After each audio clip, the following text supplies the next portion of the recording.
Olá pessoal, vamos dar início à nossa unidade 3, que é a unidade sobre perspectiva. Tá? Ela vai ser dividida em 3 módulos e a gente vai dar início hoje com as perspectivas, com a introdução e com as perspectivas paralelas. Tá? Isso é uma complementação, essa aula gravada é uma complementação da apostila que eu já passei para vocês.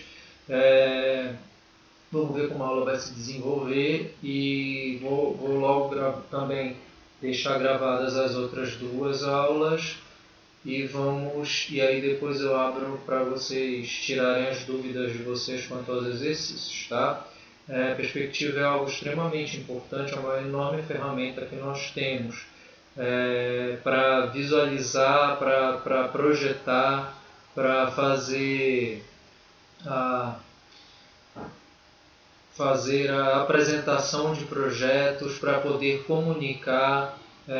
Depende muito do tipo de profissional, do método de cada profissional, mas posso falar por mim que eu, por exemplo, faço as minhas perspectivas já me ajudam a fazer o projeto de interiores, por exemplo. Eu sempre comparo e confirmo aquilo que eu estou desenhando bidimensionalmente nos softwares, no AutoCAD, no SketchUp, nem tanto que já é 3D, mas muito no AutoCAD, nesses que são mais 2D, eu já confirmo para mim mesmo através de rascunhos de perspectiva. Tá? Então, é um método que eu pelo menos tenho. E aí vai muito de cada profissional se utilizar dele ou não. Tá? Nós vamos falar de perspectivas. Vocês vão ver que tem alguns tipos de perspectivas, né? Nem toda perspectiva é da mesma forma. Mas o cerne da questão da perspectiva está em conseguir transmitir bidimensionalmente informações tridimensionais. Tá? Então foi um método que foi desenvolvido há muito tempo atrás, mas que conseguiu dar profundidade, dar tridimensionalidade em superfícies bidimensionais. Nós vivemos num mundo que é tridimensional e esse mundo, nós não somos tão preparados assim para ele. Né? Nosso olho tem uma parte que é onde recebe a luz, né? Que é onde recebe as imagens, onde tem o processamento das imagens, é uma superfície que ela é curva, mas ela é uma superfície bidimensional. Tá? Então, nós temos uma certa dificuldade para nos adaptar à tridimensionalidade da realidade, que é compensada pelo fato de nós termos dois olhos. Então, por nós termos dois olhos, a gente consegue ver um pouco mais do que necessariamente um olho só veria, né? E nos dá uma certa noção de profundidade. Tá? Em cima, por exemplo, desse efeito da diferença de dois olhos para um olho, que se tem, por exemplo, o efeito que se coloca nos filmes em 3D. Né? Tem uma pequena variação entre o que o olho vê e o que o outro vê, colocado através das lentes, tanto que se você tirar o óculos, você consegue ver que tem quase que duas imagens sobrepostas, tá? Mas nosso olho recebe essas imagens, codifica para passar uma ideia de tridimensionalidade. A gente enxerga muito no cinema uma noção de camadas, tá? Então é como se eles, através do afastamento entre a definição dessas duas imagens, a do olho esquerdo e a do olho direito, quanto mais afastado, mais se dê uma camada mais afastada também, mais próxima, assim vai. Tá? Então é através desse tipo de artifício que nós temos de enxergar com os dois olhos que nós podemos nos adaptar para esse mundo que é tridimensional. A gente vê que isso é uma característica humana, mas que é adquirida, ela vai sendo aprendida. É muito comum a gente conseguir ver bebês com dificuldade com essa tridimensionalidade. Então, logo que eles nascem, eles vão querer alcançar algo e a mãozinha passa, ou a mãozinha vem antes. Então, quando pequenos, nós vamos aprendendo a nos adaptar à tridimensionalidade do mundo e aprendendo essa noção de profundidade, de o que é, na verdade, uma noção de se codificar o tamanho dos objetos e já fazer uma análise do quão perto ele está de nós. Tá? Então, essa questão dele se afastar, a gente já calcula que se ele está diminuindo de tamanho, ele está se afastando. Né? Se ele está aumentando de tamanho, ele está se aproximando. Se ele está diminuindo de tamanho, ele está se afastando. Tá? E é mais ou menos em cima disso, dessa relação de aumentar quando se aproxima e diminuir quando se afasta, que se estruturou essa noção de perspectiva. Tá? A perspectiva, já se tinha algum tipo de desenvolvimento desse tipo de perspectiva desde a era clássica, através dos gregos, era algo mais rudimentar, mas era chamado esforço. E depois, com o Renascimento, você teve uma retomada e um desenvolvimento dessa técnica. Tá? Então, através de proporções matemáticas, se faz essa passagem, essa simulação do que é a perspectiva, do que é a profundidade no mundo real. Tá? Então, é mais ou menos nisso que a perspectiva fica. É importante a gente saber e sempre lembrar que nós vivemos em um mundo tridimensional. Portanto, as informações são sempre colocadas dessa forma. Sempre colocadas através de um eixo. Que é um eixo? Deixa eu localizar o papel, vamos lá. Um eixo X, um eixo Y. Tá? Então, nós temos aqui X e Y, que são os dois eixos de uma superfície, tá? De um plano, e nós temos as informações no eixo Z. Tá? Então, todas as informações tridimensionais que nós temos são em cima dessas informações aqui, de posição colocadas em torno desse eixo. Enquanto a XY está tudo num plano só, é o bidimensional, tá? Bi de duas, né? Então duas dimensões, e depois, quando se coloca o Z, se faz a passagem para as três dimensões, o tridimensional. Tá? Então, todas as nossas informações de localização são colocadas segundo esse critério, tá? No mundo tridimensional que nós vivemos. E assim que a gente se organiza, a perspectiva vai fazer uso desses três eixos, dessas três informações em cada eixo diferente, para poder passar o volume de algo ou a conformação de algo, que pode ser algo que já existe ou algo que vai ser criado.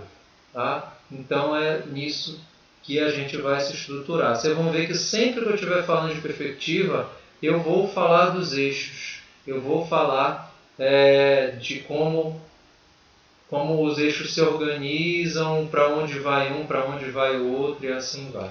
Tá? Então, deixa eu dar uma olhadinha aqui.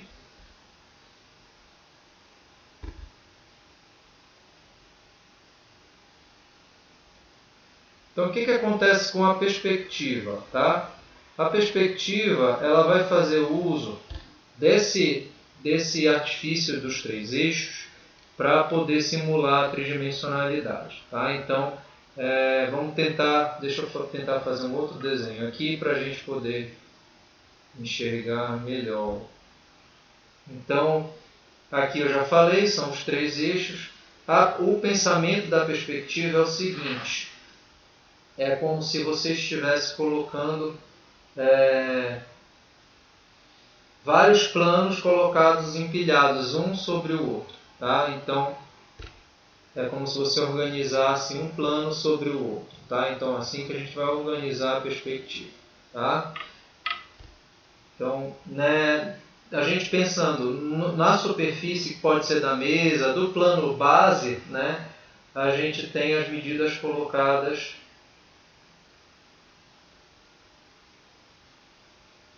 num lado, tá? E essa, por exemplo, eu tenho essa reta aqui, tá? E essa reta, se deslocando no plano de base, ela vai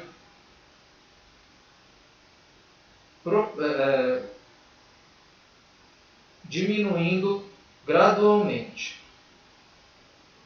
né? Vai diminuindo até que ela some nesse pontinho bem aqui, tá? Se eu pegar essa mesma reta, por exemplo, e colocar num plano mais alto, aqui ela tá toda a informação dela está colocada no eixo X e no eixo Y.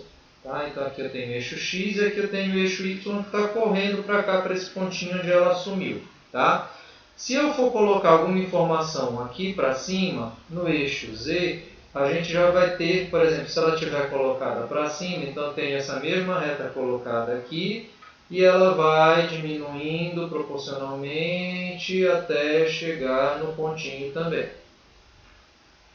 Tá? Então é a mesma coisa, só que o que aconteceu? A mesma reta colocada aqui em cima, só que como ela está colocada acima da gente, essa informação Z, que antes era 0, passou a ter uma certa distância específica, que é essa altura aqui. Ok? E assim vai. Então a gente vai mudando o posicionamento. De acordo com que o Z aumenta, essa posição desse plano também vai se alterar. Tá? Então vão se tornar vários planos, várias alturas de plano diferentes, dependendo da altura que esse Z está.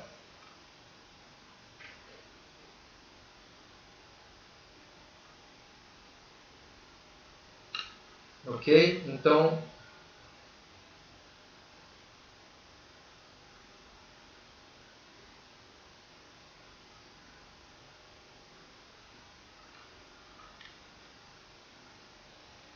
então é como se fosse a mesma reta colocada no mesmo, só que levada até o ponto infinito onde ela some, porém, a partir do ponto em que essa informação nesse eixo Z muda, ou seja, a altura em que ela está do plano inicial, que aqui é 0, passa a ser, por exemplo, vamos colocar alguma variação aqui, vamos dizer que aqui é 1 metro, por exemplo, tá?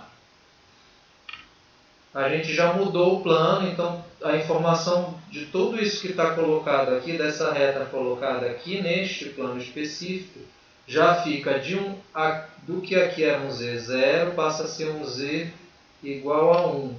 Daí aqui para cima vamos dizer que subiu mais um tantinho, sei lá, subiu mais 1,5, por exemplo. Então bem aqui nesse plano específico, a informação Z passa a ser 1 mais 1,5, ou seja, 2,5, tá? E aqui subiu mais um pouquinho. Vamos dizer que subiu mais, sei lá, 0,5 para ficar arredondado. Então a informação, esse plano todo está com a informação Z igual a 3, tá? Mais ou menos isso para vocês terem uma noção. Então a partir do ponto em que a informação do Z vai se colocando, vai elevando esse plano inicial, né? E vai fazendo com que a gente acabe ficando para baixo dele, né? Então nós temos esse ponto em que nós temos esse pontinho onde some a reta, onde convergem esses pontos, é o que a gente chama de ponto de fuga, que a gente vai ver nas aulas de perspectiva cônica. Tá? E esse traço que a gente está vendo aqui, que é chamado de linha do horizonte,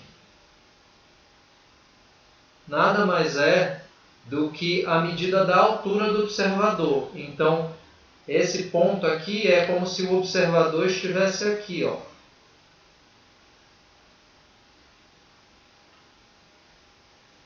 Então, aqui é a altura do observador, tá?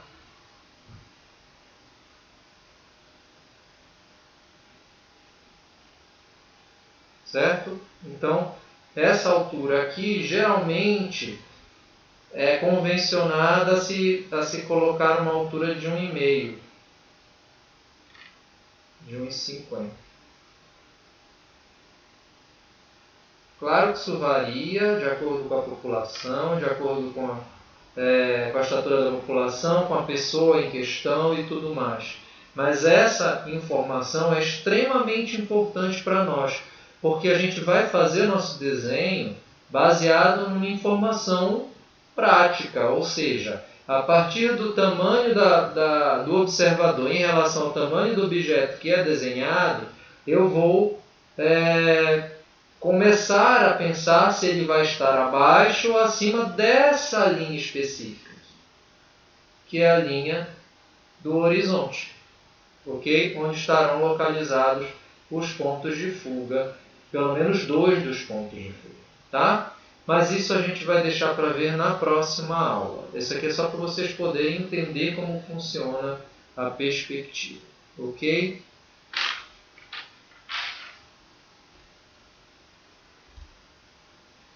Então a gente já dei uma ideia para vocês do que é perspectiva. A perspectiva funciona como se eu estivesse me utilizando de como se eu estivesse simulando a posição de um observador específico, tá? Então, por exemplo, pense que você está enxergando uma foto. A foto também trabalha com efeito de perspectiva, tá? Então, assim, quando eu venho e faço uma foto específica num ponto específico, eu estou congelando o que meu olho está enxergando naquela posição, certo? Quando você imprime essa foto e dá para outra pessoa enxergar, ela pega a foto e coloca na posição em que você estava enxergando. Na hora que ela faz isso, é como se ela colocasse as linhas da perspectiva no ponto do olho dela, passando a ideia de profundidade. É a mesma ideia, o mesmo princípio que nós vamos utilizar com os nossos desenhos. Então, nosso desenho vai ser feito para que a gente consiga passar para uma pessoa a ideia de que ela está enxergando aquele objeto ou enxergando aquela cena localizada exatamente no ponto em que a gente planejou quando desenhou. Então, essa posição do observador em relação aos objetos da cena ou ao ambiente é muito importante, precisa ser bem planejado, tá? Por isso que no desenho anterior eu marquei para vocês essa linha, que é a tal da linha do horizonte, que vai ser muito importante para as perspectivas cônicas. Tá? Para as perspectivas que nós vamos ver hoje, que são as perspectivas paralelas, elas não levam esse ponto em consideração. Mas nas cônicas, sim, vão ser essa questão da linha do horizonte, posição do observador, vai ser extremamente importante. Tá?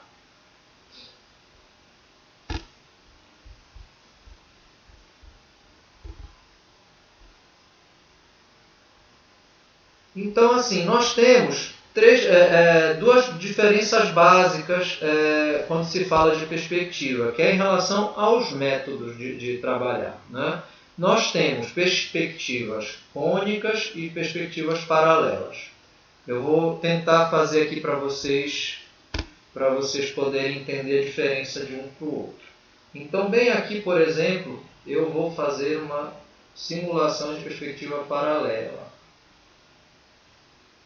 Tá? E bem aqui, cônicas.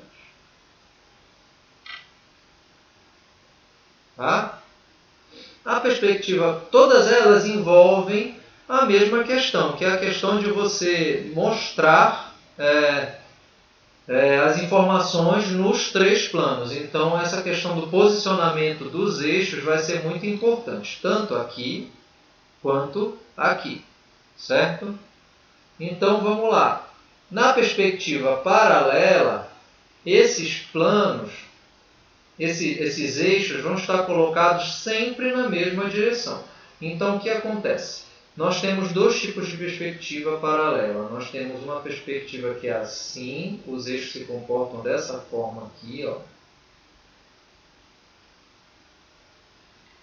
Tá? Então eu tenho x, eu tenho y e eu tenho z. Tá?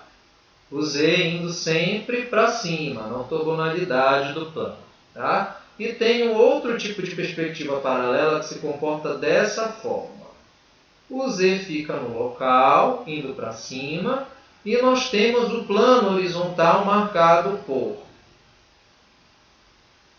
um eixo x e um eixo y. Sendo que o eixo x e o eixo y geralmente estão aqui a 30 graus. Certo? Essa aqui de cima é chamada de perspectiva cavaleira. E essa aqui embaixo é chamada de perspectiva isométrica. Tá?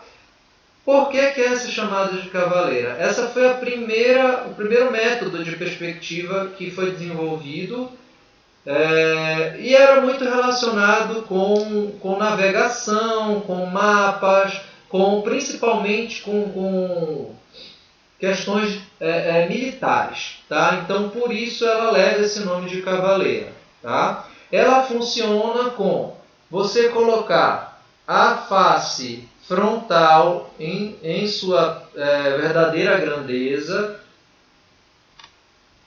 Deixa eu anotar aqui embaixo esse termo.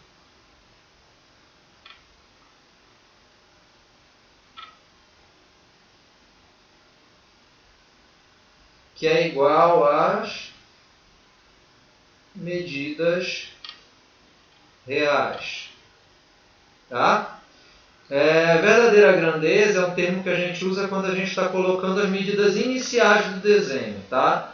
Não são as medidas que vão sofrer a deformação da perspectiva. Tá? Ou seja, é o meu plano frontal inicial. Tá? E a gente tem a deformação colocada nas informações que vão no eixo Y. Essa angulação, na perspectiva cavaleira, ela pode variar. Ela pode ser 30, 45 ou 60 graus. Vocês vão ver que na perspectiva cavaleira, a deformação é muito grande. Tá? Portanto, se usa um artifício na hora que você coloca as medidas do eixo Y. Então, se faz uma conta matemática para poder reduzir a percepção de deformação dessas informações do eixo Y. Tá? Na perspectiva isométrica, a gente tem todos dois elevados comumente a 30 graus. Muito difícil você ver uma isométrica que não é feita a 30 graus, mas é possível também. Tá? E aqui a gente coloca as mesmas medidas. A gente não faz tanta alteração nas medidas. A gente coloca as medidas reais em cada eixo. Tá? Nas perspectivas cônicas, a gente já vai ter 3 tipos de perspectiva, dependendo da quantidade de pontos de fuga que a gente se utilizar. As cônicas, o que acontece? Cada eixo desse corre para um ponto de fuga diferente. Tá? Então, enquanto aqui todas as informações vão ser paralelas, por exemplo, tudo que tiver no X vai estar colocado dessa forma. Tudo que tiver no Y vai estar colocado dessa forma. Tá? E tudo que tiver no Z vai estar colocado também paralelo. Aqui, tudo que tiver no X vai estar colocado paralelo ao X aqui com inclinação de 30 graus. Tudo que tiver no Y vai estar colocado paralelo ao eixo Y, com a mesma inclinação de 30 graus.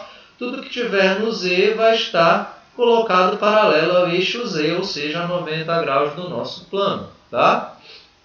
Aqui nas cônicas, essa angulação ela vai variar de acordo com a posição do objeto em relação à cena.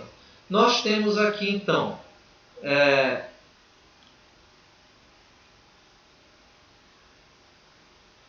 um ponto de fuga, 2 pontos de fuga e 3 pontos de fuga. Eu vou mostrar rapidinho, mas eu vou me ater mais com essas aqui em outras aulas, tá?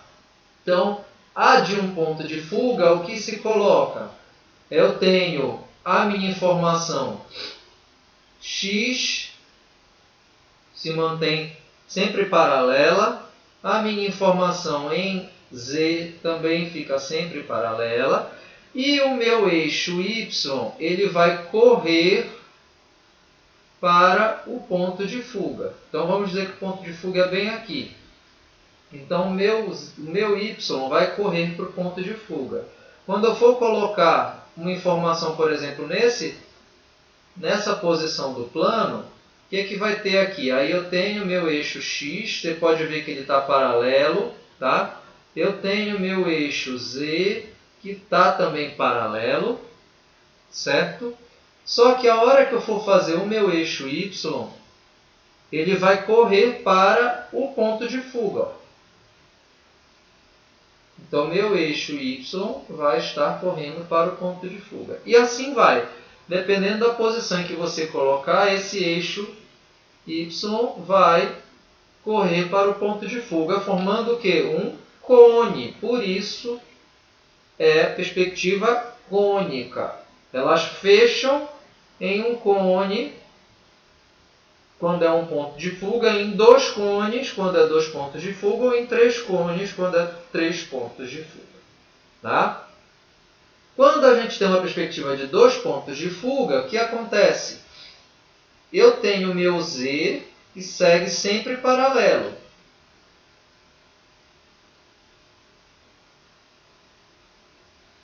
Tá? Mas o meu ponto, o meu eixo x, ele vai seguir para um ponto de fuga em um lado do seu plano. Então, ó, eu posso colocar que meu eixo x está correndo para cá. Meu eixo x aqui vai correr para o mesmo ponto. Então, bem aqui está o ponto de fuga do eixo x. E esse ponto aqui também, olha, eu vou... O meu eixo x vai estar correndo para cá, para esse ponto de fuga do ponto x. Tá? Quando a gente for fazer o eixo y, ele vai correr para o outro lado. Então, vamos dizer que o meu ponto de fuga do y está bem aqui. Tá?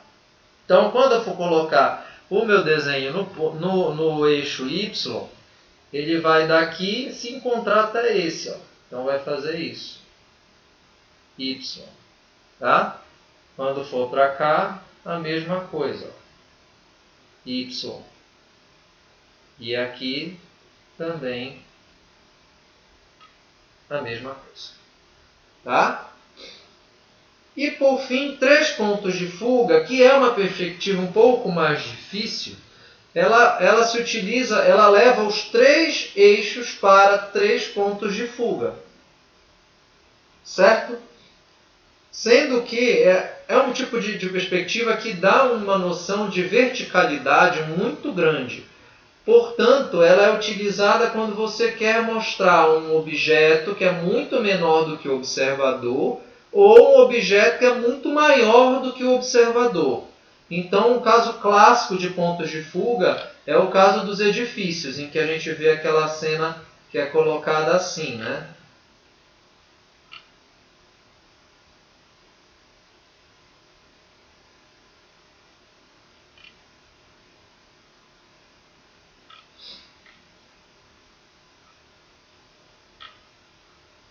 Então, o que se coloca aqui?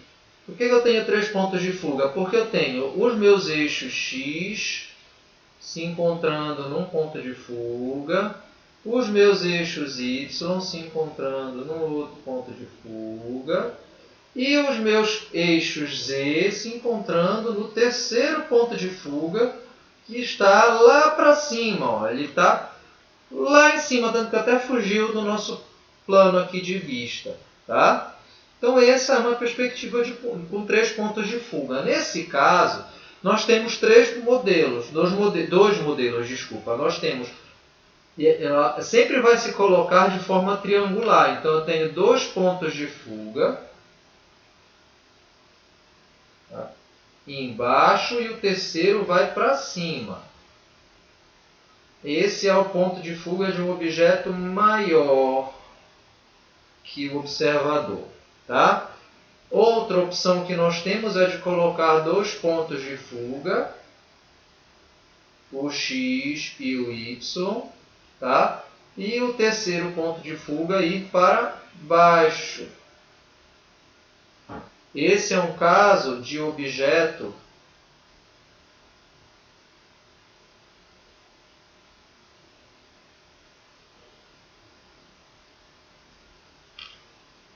menor que o observador, tá?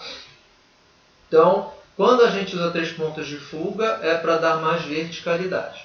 Vamos falar melhor dos 3 pontos, dessas aqui, das cônicas todas, a partir da próxima aula. Hoje a gente vai conversar mais sobre as paralelas, a cavaleira e a isométrica. Ok?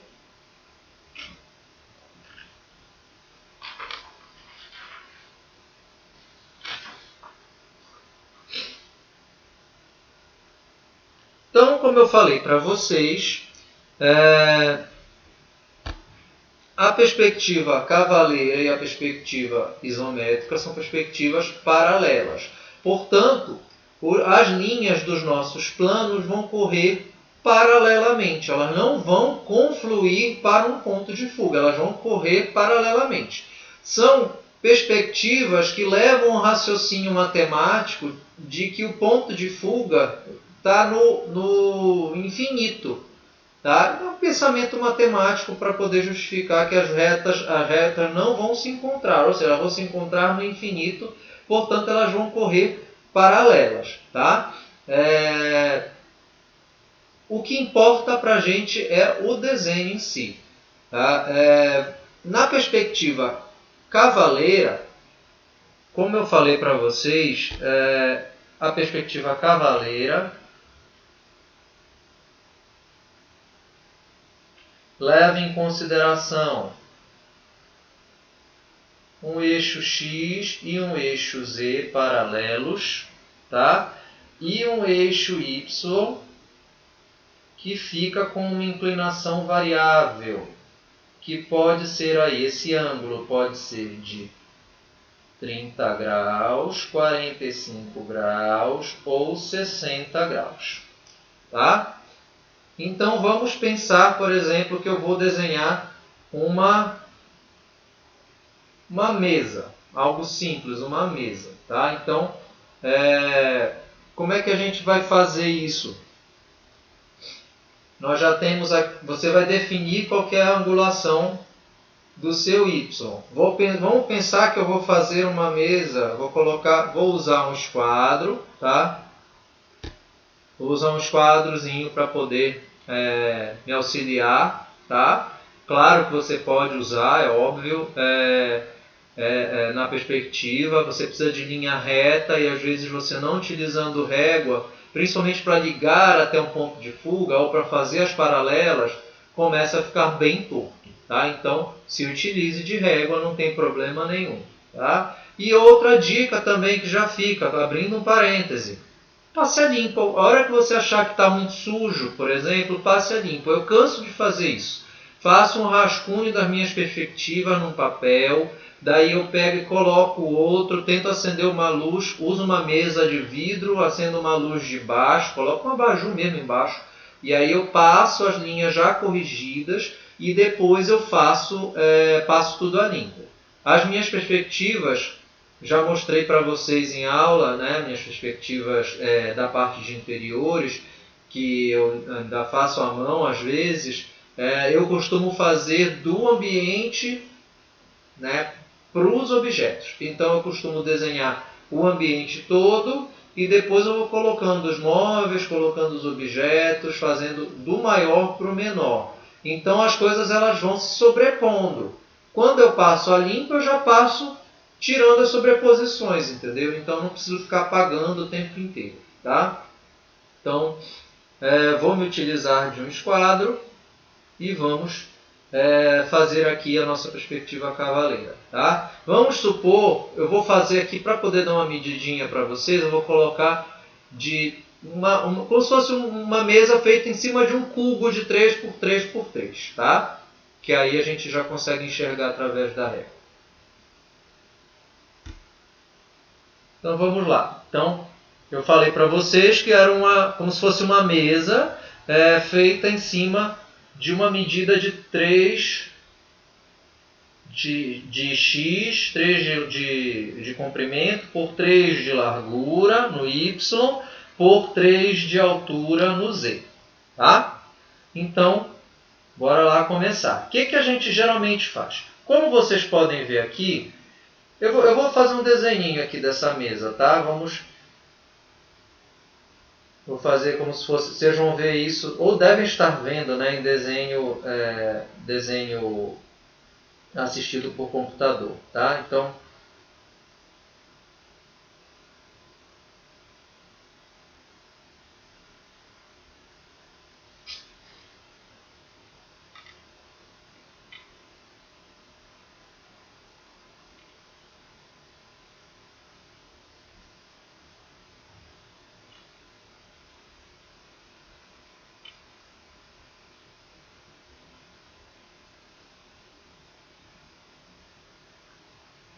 e aqui eu vou colocar os meios para poder fazer, meio centímetro, tá? Para poder fazer as pernas.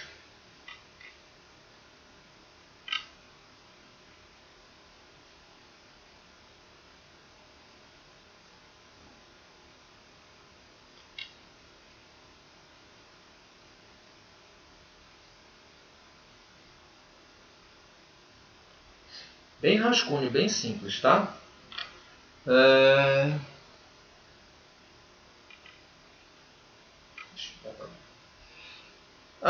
Então isso aqui seria o meu eixo X, desculpa, meu eixo Z, perdão, e assim, agora sim, meu eixo X, tá?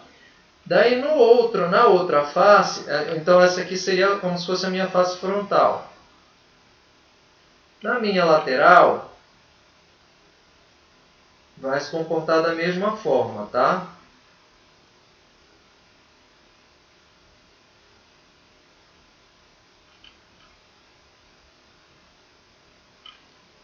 Eu estou simplificando o desenho para poder ficar bem mais rápido, tá? Mas ao fazer esse tipo de desenho, quando vocês estiverem fazendo, se certifiquem de que o ângulo está certinho de 90 graus, tá? Para não fazer besteirinha, tá?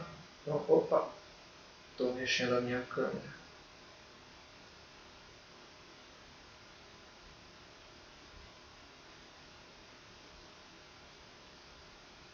Pronto, tá? Então aqui a minha lateral.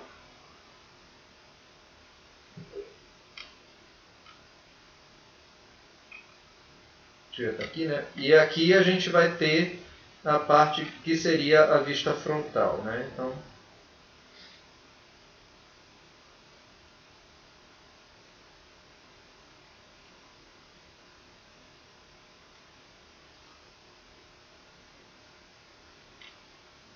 e aqui a projeção dos pés.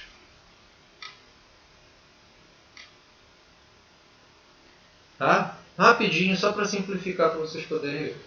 Então aqui está a minha mesa. Tá? Então aqui eu tenho informação de X e de Z. Aqui eu tenho informação de Z também e aqui de Y. E aqui eu tenho informação de X e de Y. Tá? Quando eu vou fazer a cavaleira, o que eu tenho que fazer? Eu vou começar repetindo as medidas que estão no que a gente vai falar que seria a verdadeira grandeza, ou seja, com as medidas reais, tá? Sem a deformação da perspectiva. Tá? Então aqui eu começo fazendo as minhas medidas como elas estão aqui. Então eu faço... É como se eu mais ou menos repetisse esse mesmo desenho da minha vista frontal.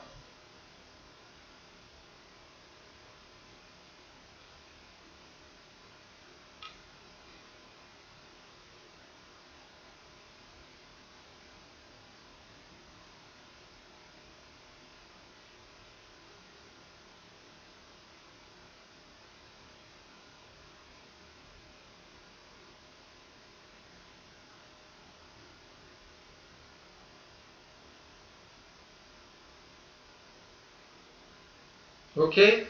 Então você pode ver que esse desenho... Opa, desculpa. Você pode ver que esse desenho é igualzinho a esse, tá? É a mesma coisa, tá? Por quê? Por que ele é igual? Porque ele está passando as informações que estão nesse plano, ou seja, as informações de x e as informações de z. Ou seja, x e z é a mesma da vista frontal. Tá? Agora, como eu vou passar as informações de y?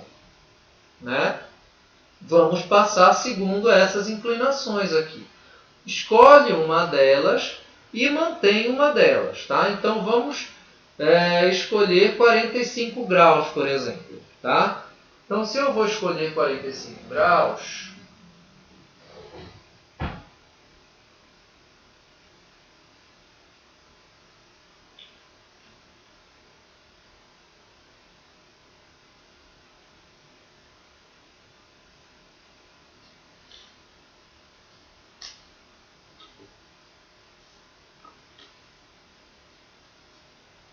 Aqui, pronto. Eu vou fazer uma das linhas aqui, ó. Todas essas linhas que estão saindo dos pontos e que precisam se colocar aqui, ó, em y, precisam estar a 45 graus, certo? Portanto, é mais ou menos como se você estivesse vendo como esse desenho aqui fosse esse aqui, essa face. Ok? Então, o que vocês estão vendo aqui, nessa visão lateral, está de lado aqui. Tá? E eu preciso colocar toda essa informação que está colocada aqui nesse desenho. Tá? Vamos de novo lembrar que a gente simulou, a gente escolheu colocar a 45 graus. Então, eu vou colocando todas as minhas linhas a 45 graus. Tá? Você pode fazer para a base, por exemplo, você pode fazer assim, ó, marcar logo os seus eixos, coloca os 45 graus aqui e depois puxa as paralelas. Isso aqui vocês viram na aula de geometria, tá? Então, ó, já alinhei aqui meu esquadro. Os esquadros são bem fininhos, dá muito trabalho. Ó, daí eu venho e puxo meus eixos a 45 graus. Ó. Tá? Então, estão todas as informações que estão dessas linhas que estão saindo daqui, desses pontos, ó, estão aqui colocadas a 45 graus. Todas essas angulações são iguais. 45 graus.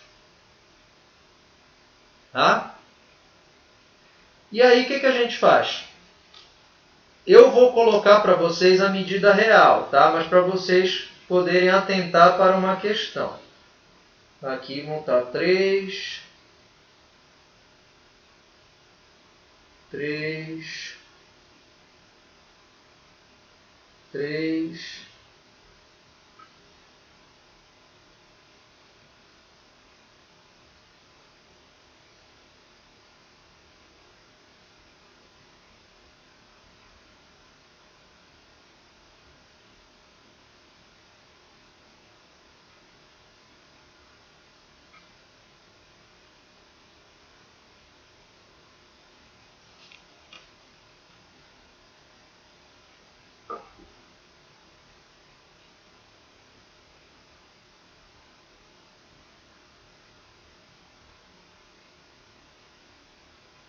Estou levando até aqui, ó, para poder ver onde começa essa outra linha, tá?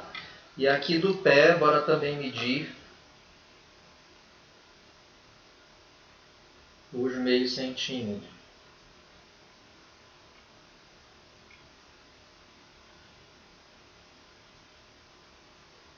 Vem aqui como informação, essa face do pé de trás está o segundo eixo x e z, então ele também vem na sua verdadeira grandeza. Então, marco meio e subo paralelo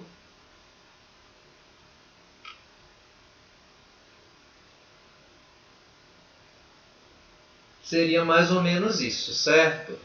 Só que preste atenção que quanto maior você faz a inclinação, mais deformado fica, tá? Então, olha só, vou fazer o mesmo objeto, mas aqui eu vou colocá-lo com outras inclinações, tá?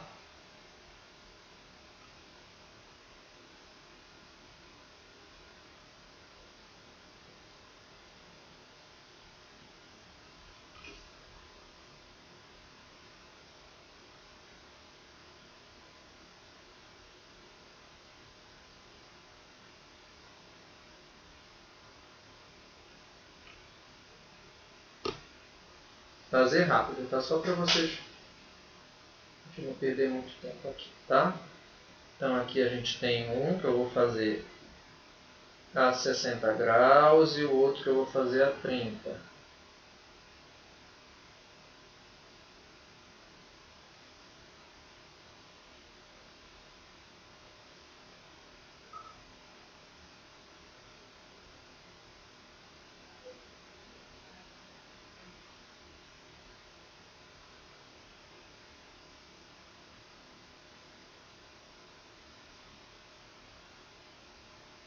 Ok?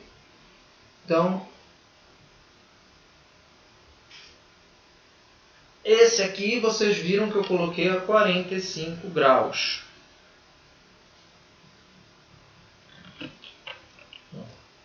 Esse está a 45 graus, certo? Vou fazer esse daqui a 30.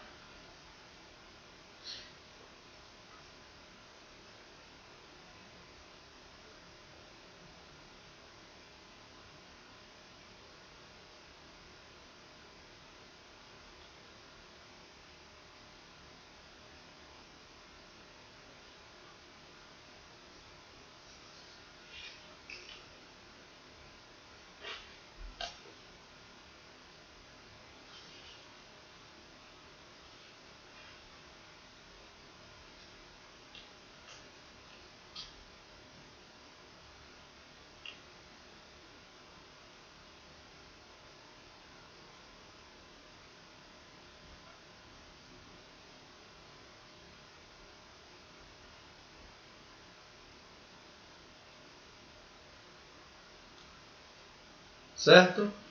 Então aqui está a 30 graus. Vamos marcar aqui a nossa medida de meio centímetro para as pernas. Meio para as pernas. Esticar esse traço até 3.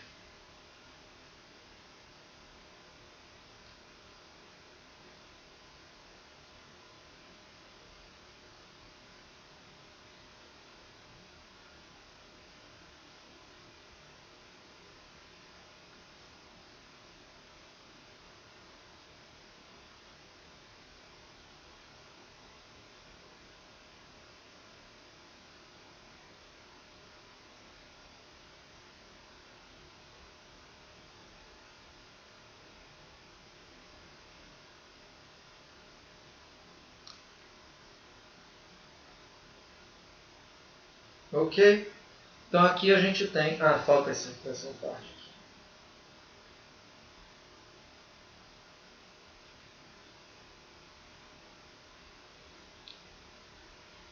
Tá? Então aqui está a 30 graus.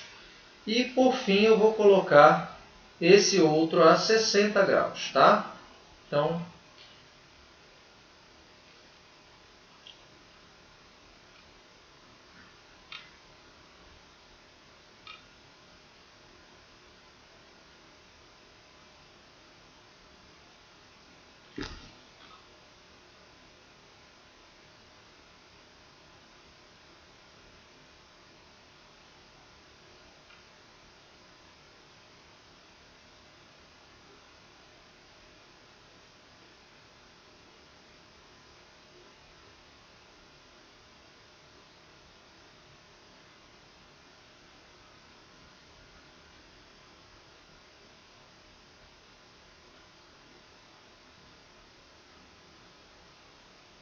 e a gente mede.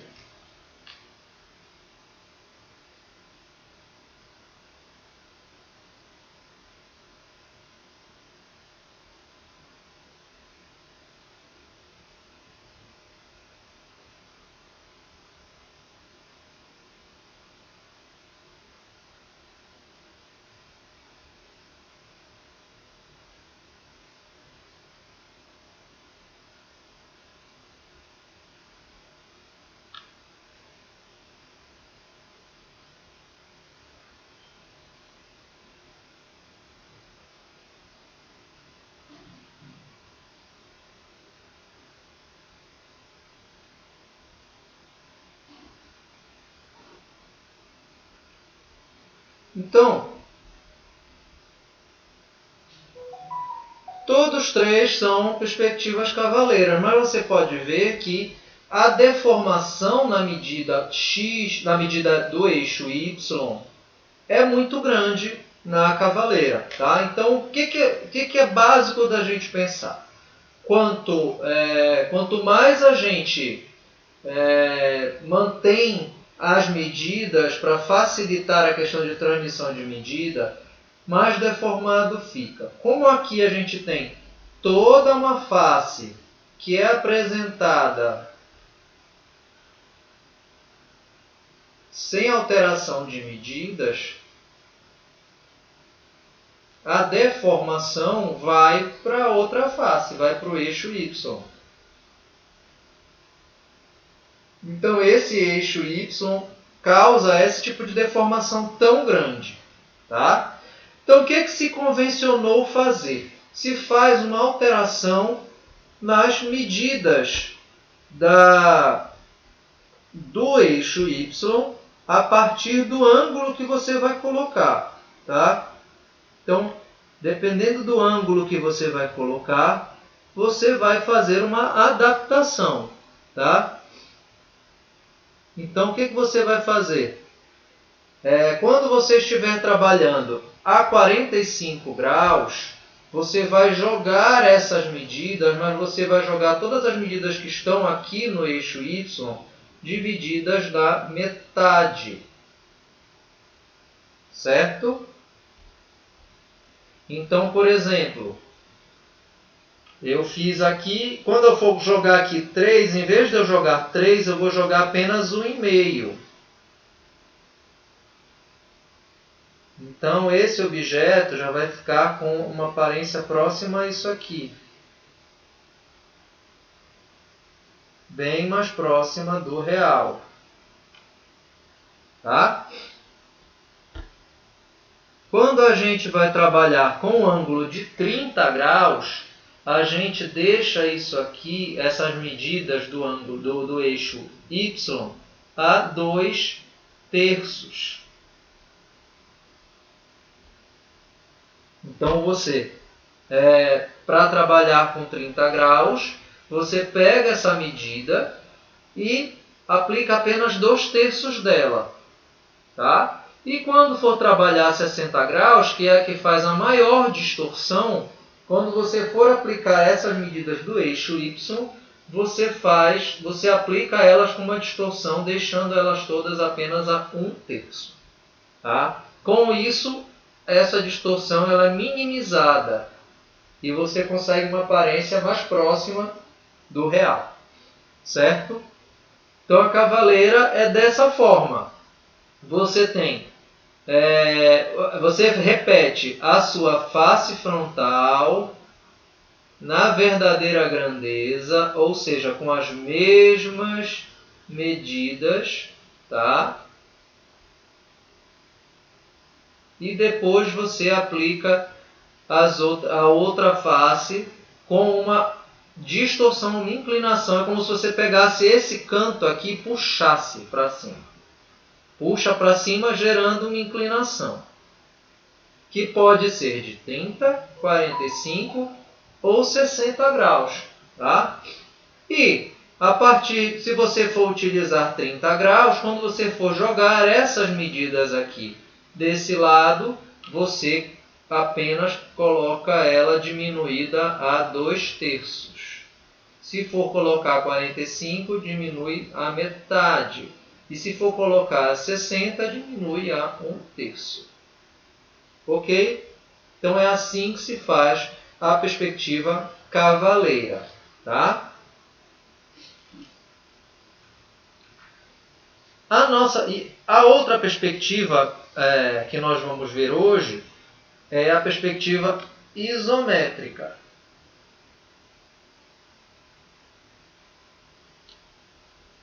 Tá?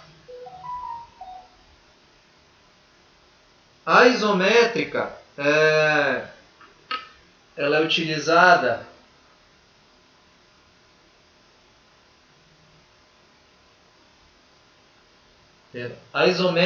ela tem é utilizada, é a maneira mais fácil de se trabalhar com perspectiva, porque você consegue manter as medidas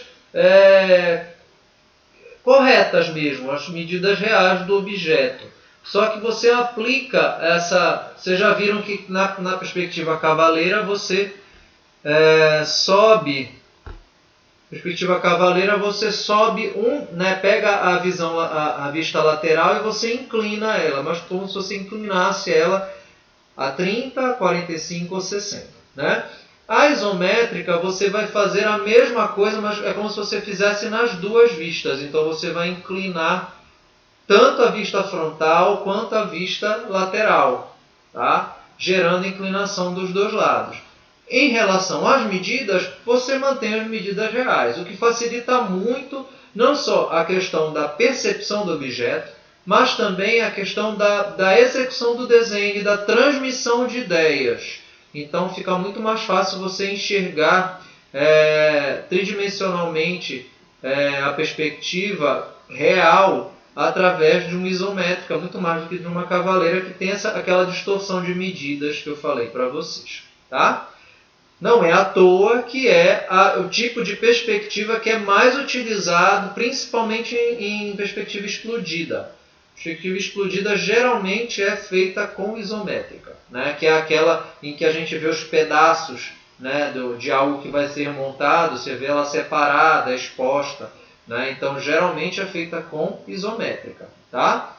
A isométrica ela também pode variar aí de angulação, tá? Mas é mais comum, muito mais comum. Geralmente você consegue vê-la feita na inclinação de 30 graus. Tá? É muito difícil enxergar uma isométrica feita com uma inclinação diferente de 30 graus. Tá? Então, vamos dar uma olhadinha aqui. Então, isométrica. Como eu falei para vocês, o eixo na isométrica é feito assim. Nós temos as nossas informações de Z, que são paralelas, subindo, tá? E as nossas informações, eu vou colocar aqui uma linha base, tá? As nossas informações de X são colocadas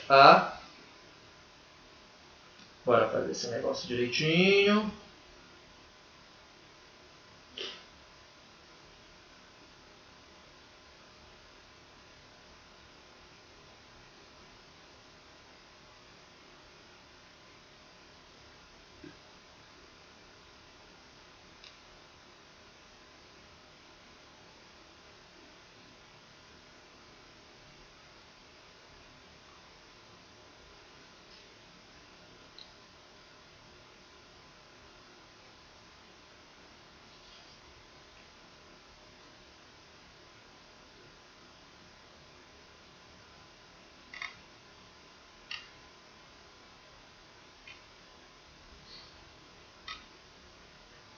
Então, nosso eixo é colocado dessa forma, com a mesma inclinação, que geralmente é 30 graus em relação a essa linha de base. Essa linha seria a linha ortogonal aqui, tá?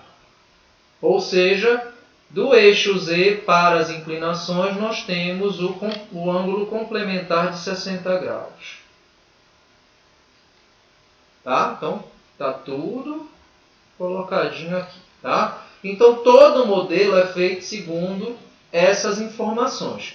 Vocês lembram da mesa que eu acabei de fazer? Bora lá, vamos voltar aqui só para vocês verem. Né? Então, eu tenho visão frontal, ela com 3 por 3 centímetros e os pés têm meio.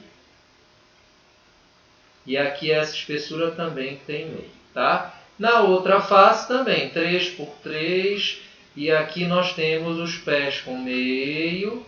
E a espessura aqui também com meio, tá? Bem simplesinha.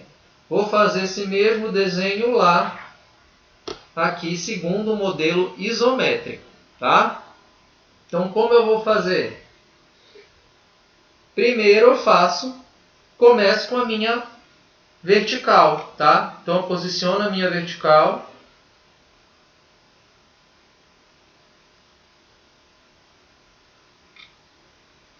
Pronto, marquei aqui 3 centímetros. Tá? Depois disso, o que eu vou fazer? Vou complementar a minha vista frontal, que vai estar colocada aqui, ó, Z e X, né? Então, vou colocar para cá a minha vista frontal, para cá a minha vista lateral, tá? Então, vamos lá. Eu posso pegar daqui, tá? Se eu quiser fazer a transmissão aqui de ângulo, por exemplo, ó, eu pego aqui, alinho e vou deslizando o esquadro para poder chegar no ponto e vou riscando, tá? Mas eu vou fazer aqui, fazer direto daqui mesmo.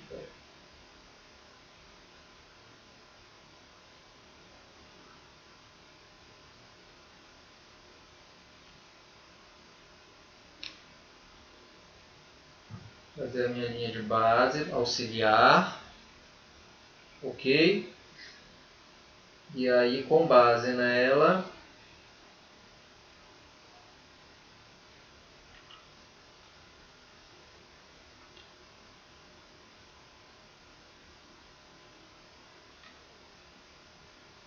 alinhado,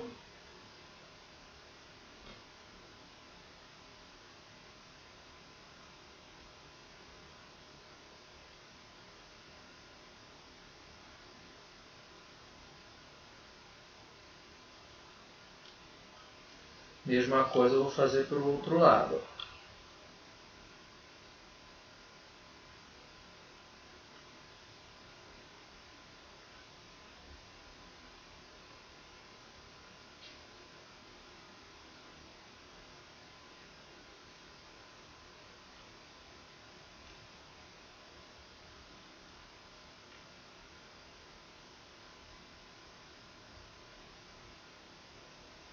Certo? Então, eu tenho aqui minhas inclinações de 30 graus repetidos em todas as linhas. Então, vou primeiro marcar as medidas em X, que está para o lado daqui. Tá? Então, vamos lá. 3,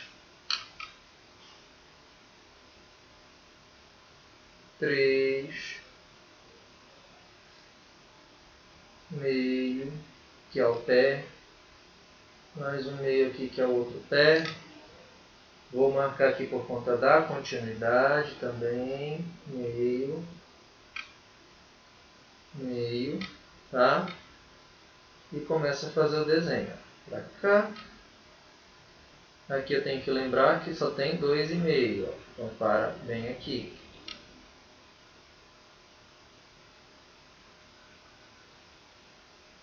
2,5. E aí eu ligo esta e esta.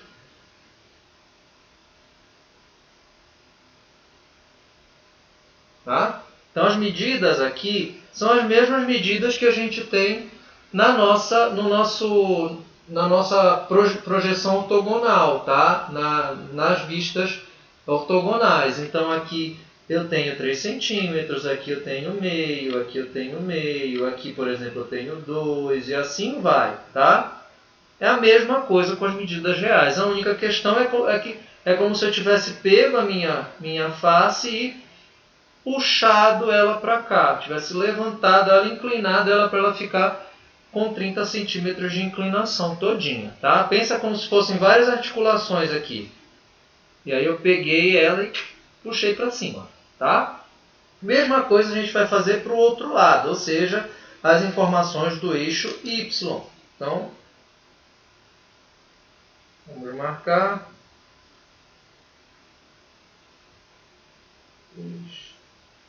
Mais o meio da perna. 3, o meio, o meio.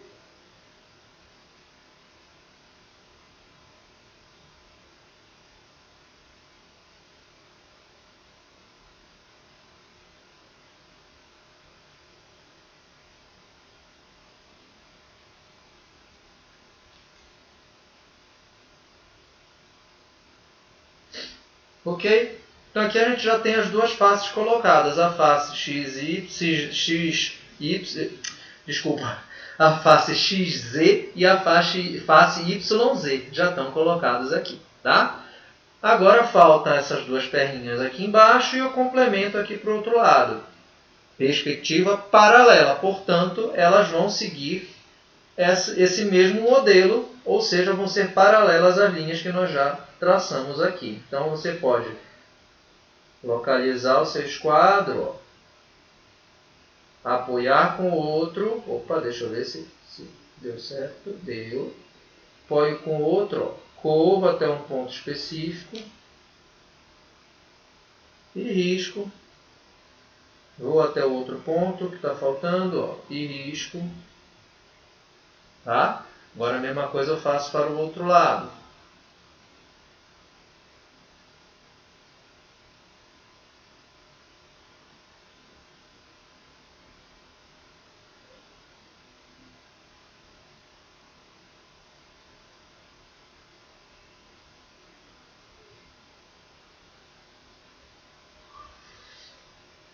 Meço meio centímetro, meço meio centímetro e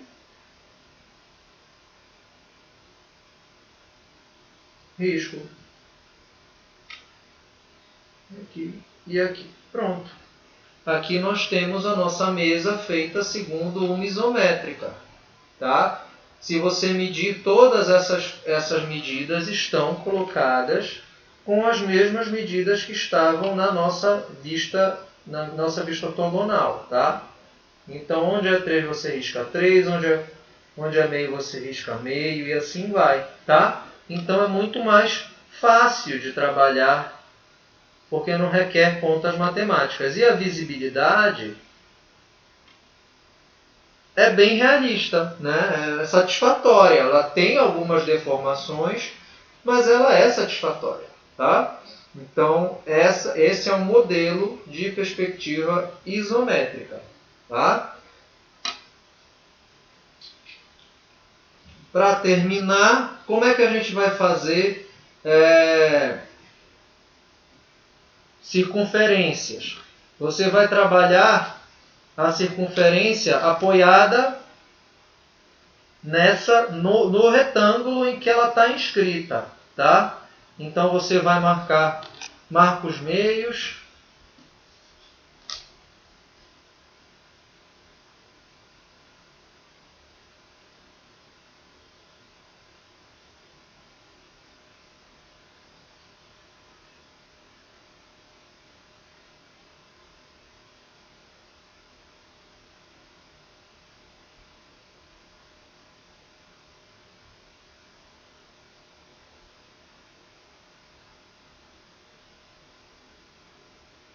Tá? E aí, o que você vai fazer? Lembra tem um exercício que vocês que tem na aula de geometria que trata disso, que você faz uma das curvas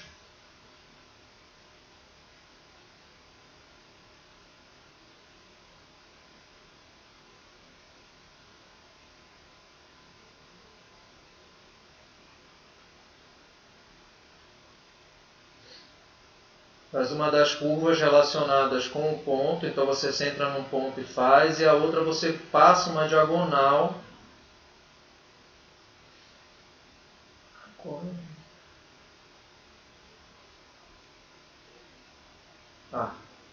Você passa a diagonal daqui para cá, centra aqui, se eu não me engano, e faz essa face bem aqui, ó.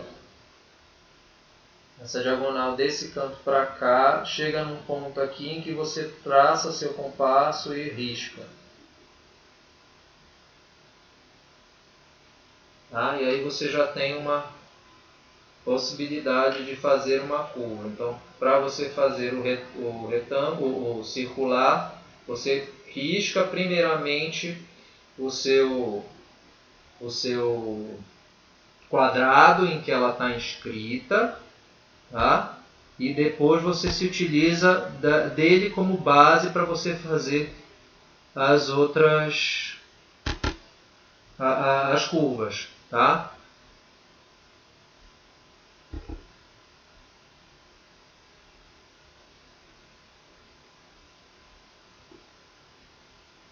ok? Então você vai trabalhar aqui.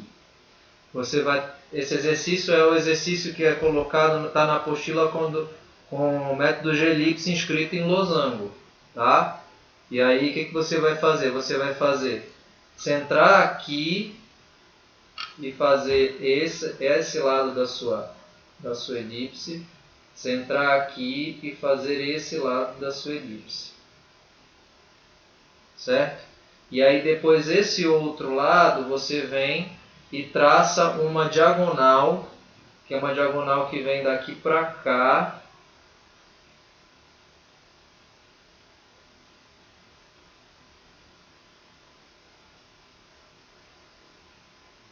É isso aqui, ó. Faz essa reta, aí depois você passa uma outra que vem daqui para cá, chega nesse ponto. Daí esse ponto serve de apoio para fazer esse lado, tá? E a mesma coisa você faz para o outro. Então daqui passa uma reta para cá, e aí esse ponto serve de apoio para você fazer esse outro lado da sua elipse. Assim você completa a elipse no caso de uma circunferência em perspectiva isométrica, tá? Então é só fazer o que está escrito na apostila como método de elipse inscrita método dos 4 centros.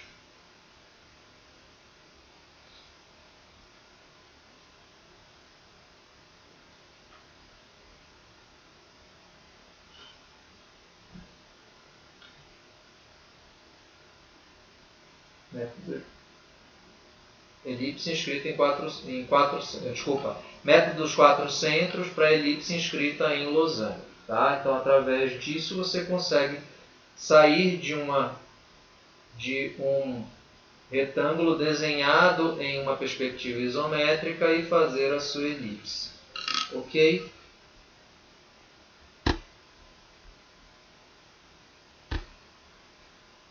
Então, pessoal, acho que já dá para vocês terem um pouquinho de noção e começar a fazer os exercícios, tá? Eu coloquei aí uns exercícios na apostila para vocês fazerem e também devem ter alguns links para vídeos no YouTube, tá? Sobre esse assunto. Depois eu vou abrir um dia para a gente poder, como a gente estava fazendo antes, para vocês poderem tirar as dúvidas de vocês, ok? Então é isso, depois a gente segue para poder falar sobre as perspectivas cônicas, tá? Então na próxima aula, elas que serão o nosso assunto, ok? A gente se fala na próxima aula, tá? E aí a gente vai conversando sobre marcar esse dia para tirar as dúvidas de vocês. Anotem as dúvidas e depois me passem. Até a próxima aula.